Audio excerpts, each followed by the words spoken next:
The government is yet to recover any of the advance payment it made to O'Brien's Car Sales and Rentals, weeks after saying the money should be repaid immediately because it was not used to buy cars for the police. But why is that the case? TVJ's Dashan Hendricks reports. It's 14 days now since the Ministry of National Security called on Mayberry Investments to hand over $213 million it is holding for O'Brien's Car Sales and Rentals, saying it expects the money that was paid over to the car dealer as an advance payment for 200 used cars for the police will be paid over immediately.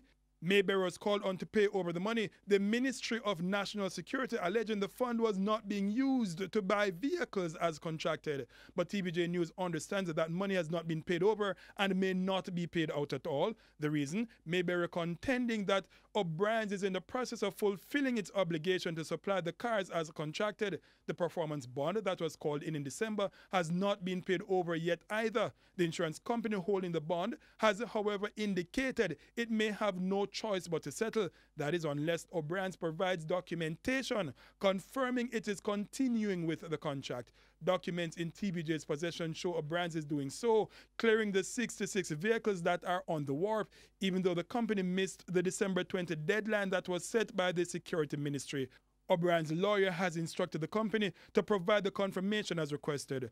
The price tag on the vehicles has gone up too. The original 30 supplied in June were 2012 models for $1.3 million each. The cost of those on the wharf now being later models 2013, 2014 and 2015 were approved by the Security Ministry on December 14 to be cleared at an average price of $2.3 million. O'Brien's has been invoiced for both sets of vehicles, $40 million for the first 30 and $151 million for the second batch of 66. The total price, $191 million. Now the Security Ministry then telling O'Brien's in that same December 14 letter to deduct that $191 million from the $213 million in the advance payment and then return the balance, almost $23 million. That letter indicated that the contract will then be terminated in part.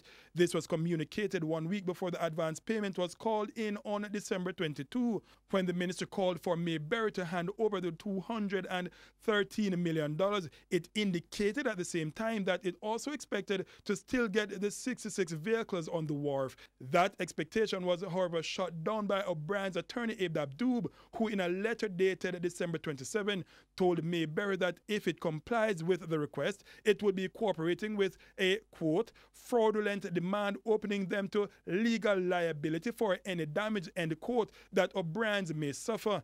Mayberry has since written to the Ministry of National Security to indicate it is prepared to extend its guarantee to O'Brien's to the end of January to allow the vehicles on the wharf to be cleared and delivered for use by the police. Dashan Hendricks, TVJ News.